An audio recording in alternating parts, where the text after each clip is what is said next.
has had massive NBN and Telstra problems, not just me, but other households.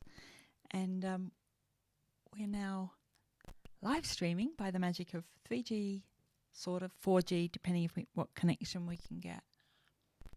I think it's currently 4G. It's pretty good. Okay, so we are looking at the news for today. I'll have to keep it short, sharp and shiny, depending on how this works out. Let me see, what am I looking for? What's your news been for the day? How's your holidays been? Did Santa visit? Okay, so let me go to bring up some things here. My name's Laurel Papworth, and what I do on Monday mornings is I test my tech setup because it forces me to make sure everything's working, which is a really good thing today because I've got a whole bunch of political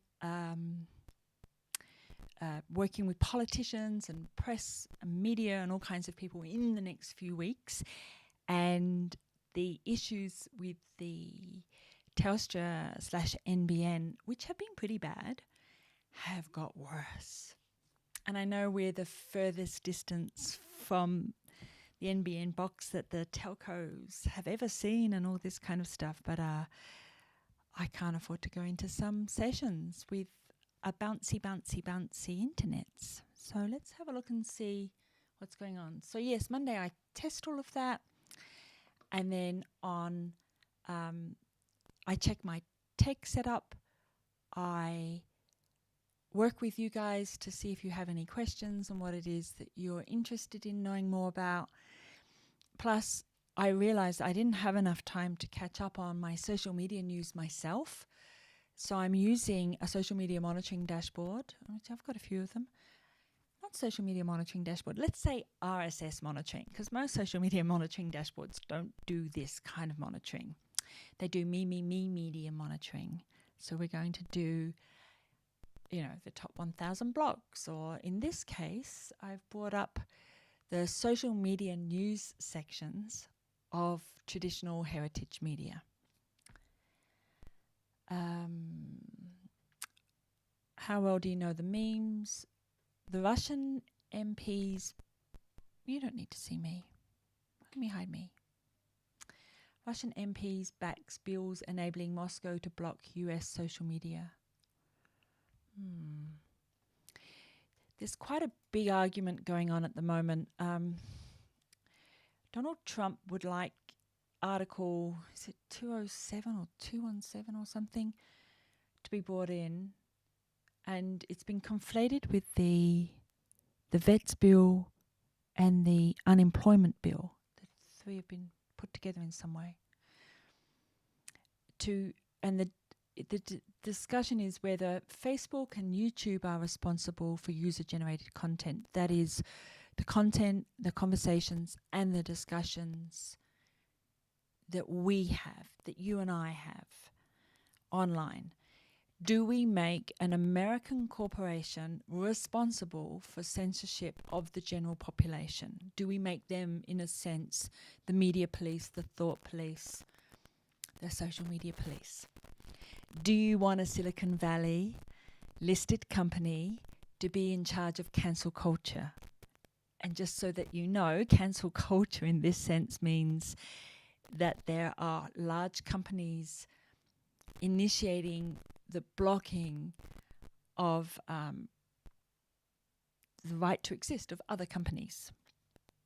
And then there are users that also generate cancel culture. I've stopped using this product, or I'm no longer working with this company because I don't believe in their ethics or their values or their prices or whatever it is.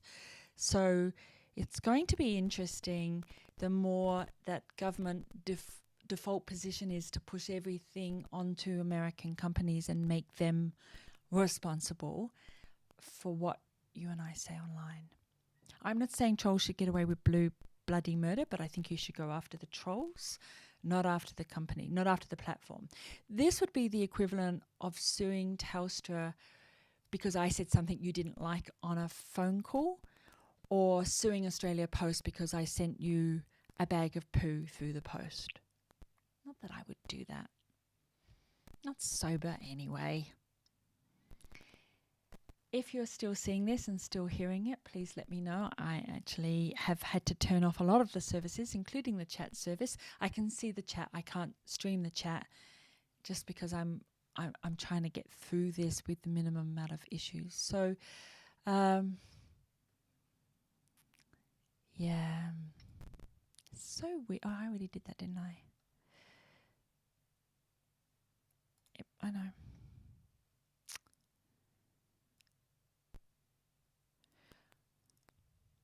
So Russia wants to restrict access or fully block websites. Wow. So this is the global comms becoming less global, I guess. I don't know. I will read that in more depth because I really want to understand how the segmentation is going to work and the lines, and I want to know how VPNs and things like that play into it. So we'll put that on the back burner. That is an interesting article, though. I think it's one worth following up. Always read The Guardian and think of it as being left-wing. It's not. It's quite right-wing in some of the things that it does. But think of it as left-wing in Australia. Think of it as left-wing in the main. And then read some of the more libertarian sort of media outlets too, and also the right-wing ones, just so you can try different poisons. Social media war over Daniel Andrews driven by hyper-partisan and fake accounts.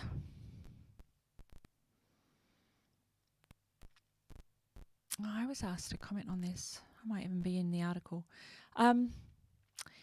Yeah, I think astroturfing works in lots of different ways. And the we media, I've seen people in my groups that create multiple accounts to push a political agenda. I stand with Dan versus Dictator Dan. Always remember in online communities that we unite on purpose. We unite for a particular purpose, and then we divide on values. So we unite to discuss how the coronavirus strategies are being used globally, state by state, town by town, whatever. And then we divide on whether we agree with those policies. We divide on the value-based. So I always separate out the core community because they're united on purpose. So a vegetarian community wants to talk about the importance of vegetarianism and veganism, things like that. Anybody who's a meat eater and pushing meat, they're external to the community. So they're not united on purpose. They're trolls. Very specific type of a troll, not someone who disagrees with you, but is not there within the goodwill of the community. Push them to one side. So once you have vegetarians and vegans together, now they argue, debate, discuss their value systems, and that would be eggs or milk or cream or something like that. In this case, the discussion is united on coronavirus, and then there's pro and anti Andrews hashtags. One of the things that I do is I check where the tweets are coming from. So I do a location-based search. They don't have to confirm the location. They don't have to, agree on their location being used, but I can still check. Because, hey, big data, security, privacy issues, but you can still check to see where all the tweets are coming from. I mean, the really smart campaigners, the ones that are working with political entities, are using VPNs and distributing their tweets across different proxies. But you can, for most of it, it's for the amateur stuff, you can check it out. Okay, I'm just going to check and see if we are actually live.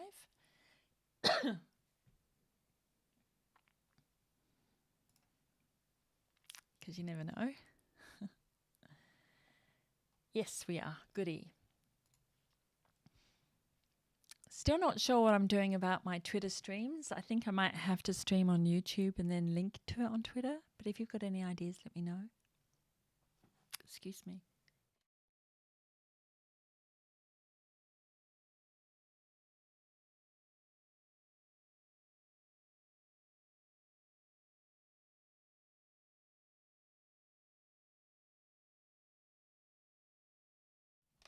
That wasn't smart. I just took a big drink to stop myself from coughing, and it made me cough even more. So it's okay. I never start coughing until I'm doing a live stream.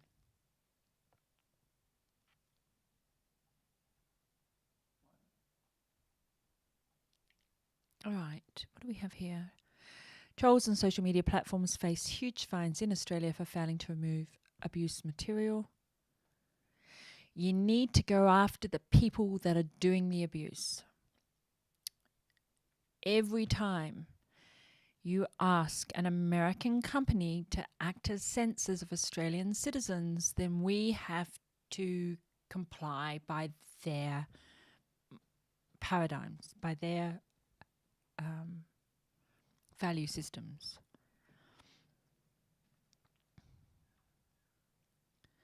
And we got to this section last Monday, so that's okay. All right, so that's interesting. Let's go and see what the Times have to say.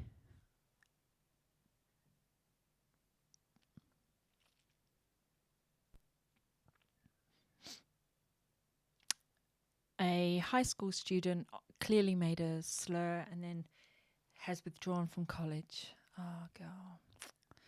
This generation, I tell you, they have to make their mistakes so publicly, and they have to develop such a core inner sense of self that the only people's opinions that matter are the people that love them, and the people that love them will understand that they're still learning and still going through things.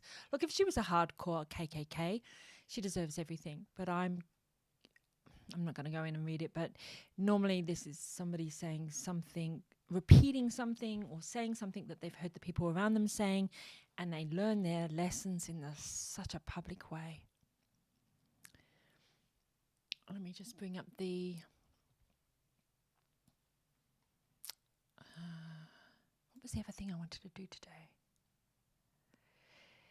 These ones that are supposed to be about social media have a very flippant, tenuous connection with social media. It's kind of annoying, actually. Don't tag your stuff as social media if it's not about social media and you're simply sharing it on social media. Forbes Social Media Awards 2020. TikTok. Twitter, if you're listening, why on earth are you closing down your live stream when YouTube Live and Facebook Live and TikTok and Snapchat and Instagram TV and all the others are just going full bore?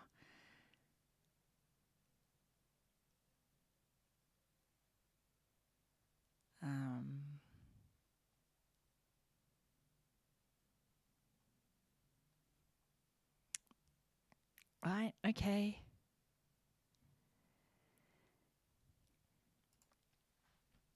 Let's see what Mashable has to say. I don't think it's very interesting at the moment. I need to dig in more, and one of the reasons for that is this is the week that bad news gets launched, announced, and not usually picked up. And a lot of it is to do with the fact that we're not interested in these kind of things. We're in a goodwill space. So, if you see, Amazon has cut the affiliate program, or Twitter is turning this service on or this service off, or, Facebook's increasing the prices of Facebook ads or something. We're like, oh, okay, just pass me another Chardonnay, or let me, stuff my face with mince pies and it's all good. Whereas if this was happening during a work week, we would be probably having meetings and discussing it. And then by the time we're back, the shock value's diminished and we're just dealing with it.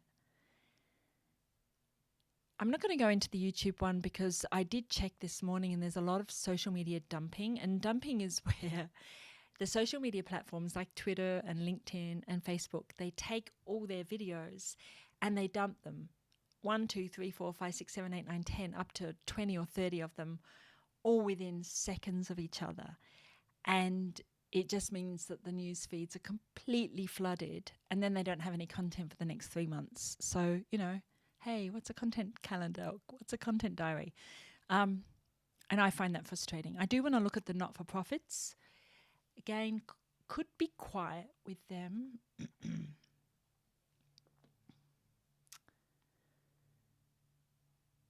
The pandemic demonstrates why investing in collecting, standardizing and sharing data among levels of government, not just the pandemic data, but data of all kinds, has moved from a nice thing to do to an urgent priority.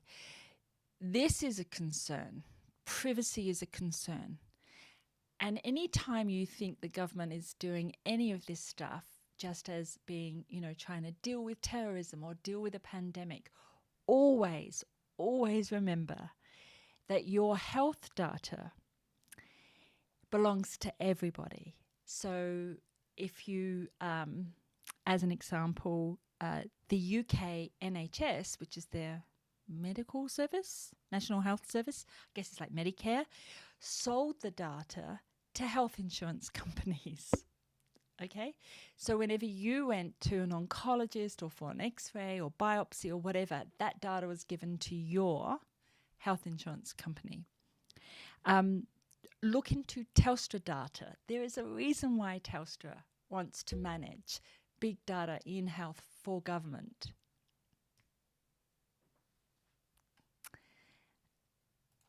I might actually do a whole video on that. I don't think it's relevant to go through it on the news today. But continue to cite. Thanks for the ads.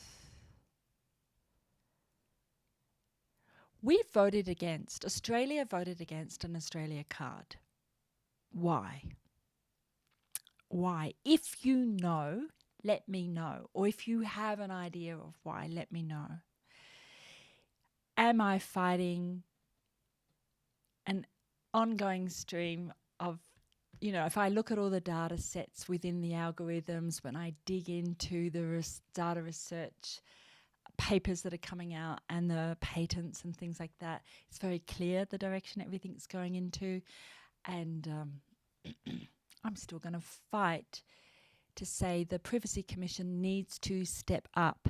It's all very well to have a Senate inquiry against Facebook and the social platforms, but they are the end user of the data warehouses that the Quantiums and Woolworths and the Telstras and the health companies of the world have access to. And they're keeping stum. They're going to let Facebook and Twitter fight it out.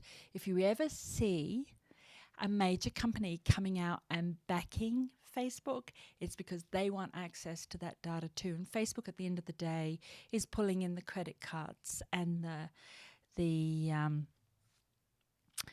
your everyday rewards cards and all the rest of it. So it's not Facebook creating the data and sharing it, it's that it's pulling in the data from other services. So it's kind of important that we remember that. I'm not saying Facebook and Twitter are innocent, absolutely not, but they're their access to third-party data. It's the third-party data people we need to be looking at. All right, what else do we have? I know I started late today. What are we at? 19 minutes. Okay. So I'm going to go through some more of that. That's being pulled in, by the way, from my Twitter list. So I make a list on Twitter and then pull that into my dashboard. Somebody asked me the other day about that, and there is a little trick. Who was it that asked me? Was it you? Was it you?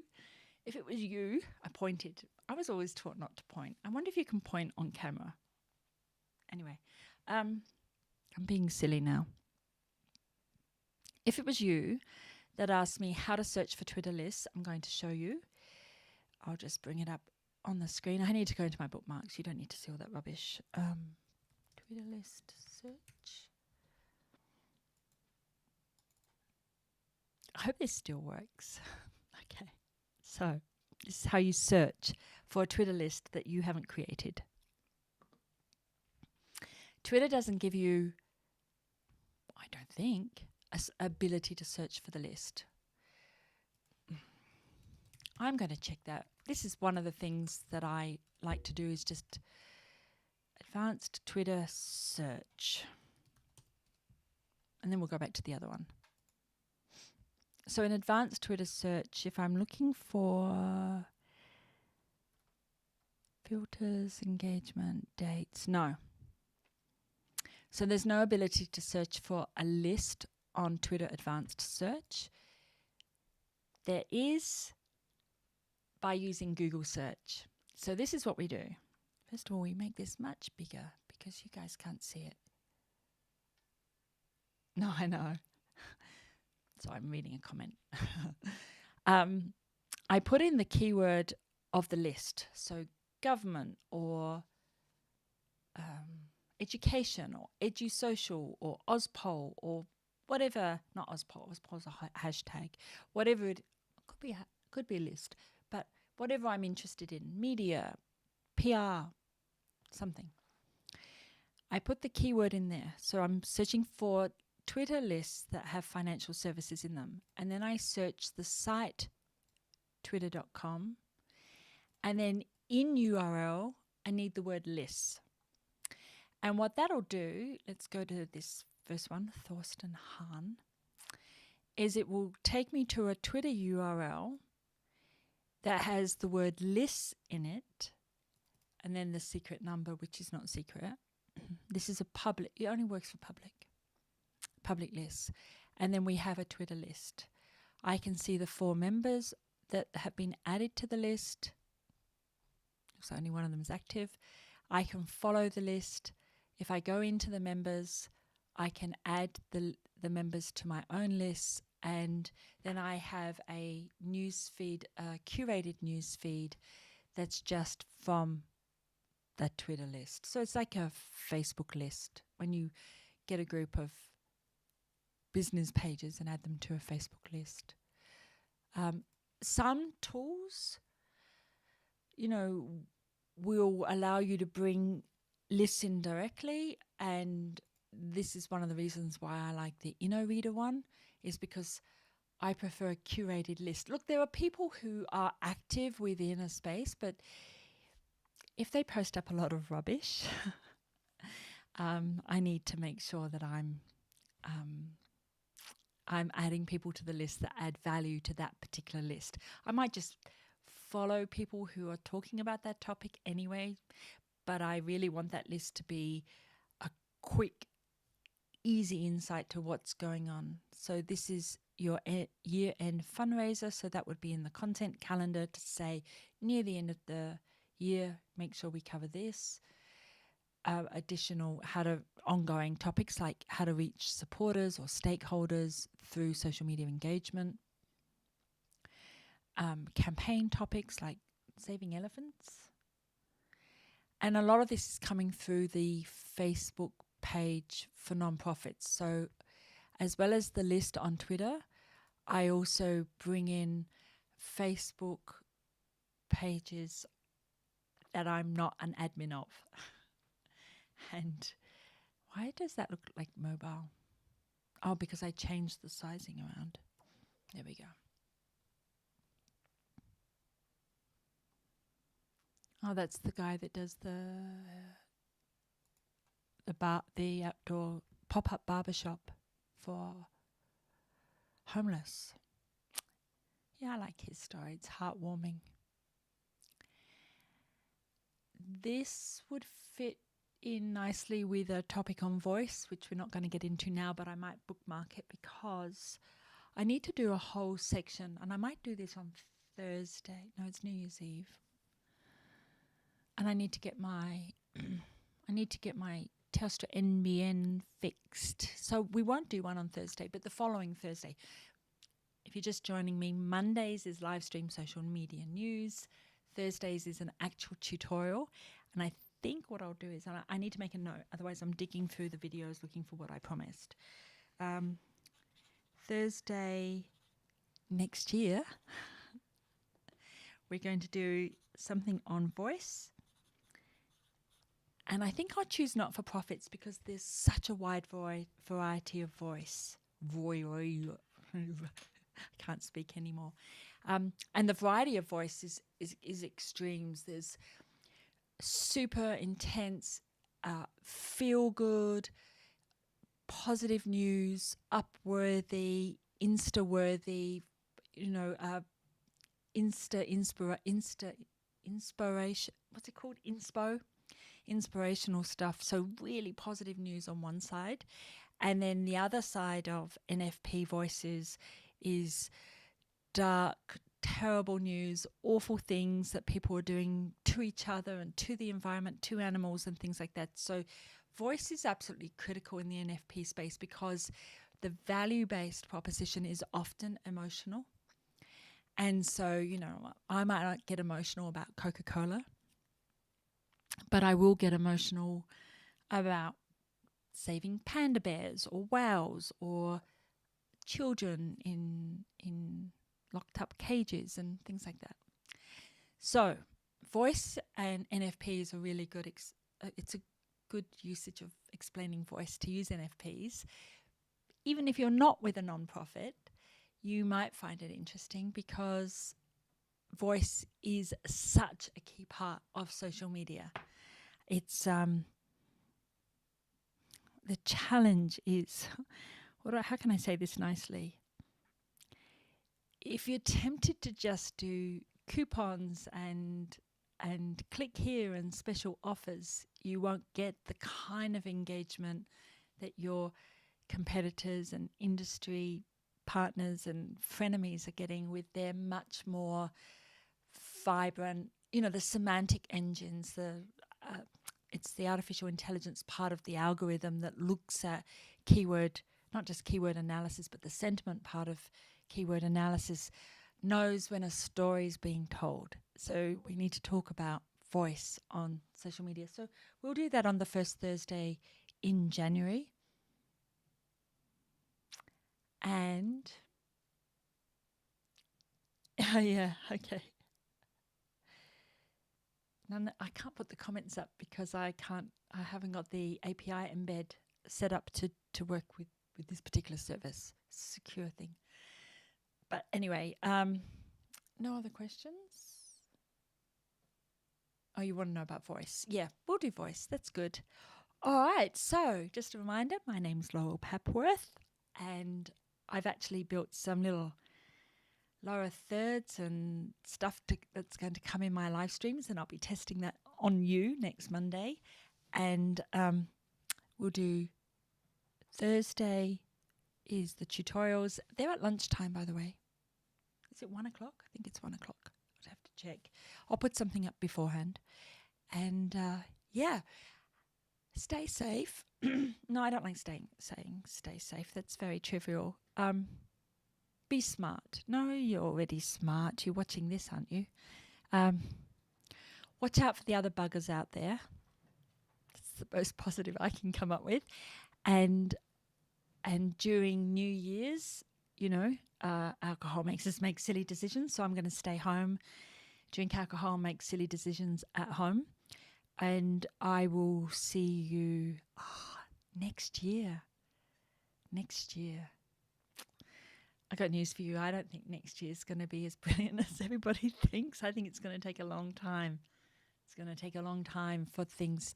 The world has changed and we don't understand how much. But it's exciting. So if we take that mentality, next year is going to be an exciting year. I know we don't want exciting, but let's just be positive about exciting. I'm going to love you and leave you. Thank you for helping me check my setup for my Zooms and my lives. And I will see you in 2021. Thanks.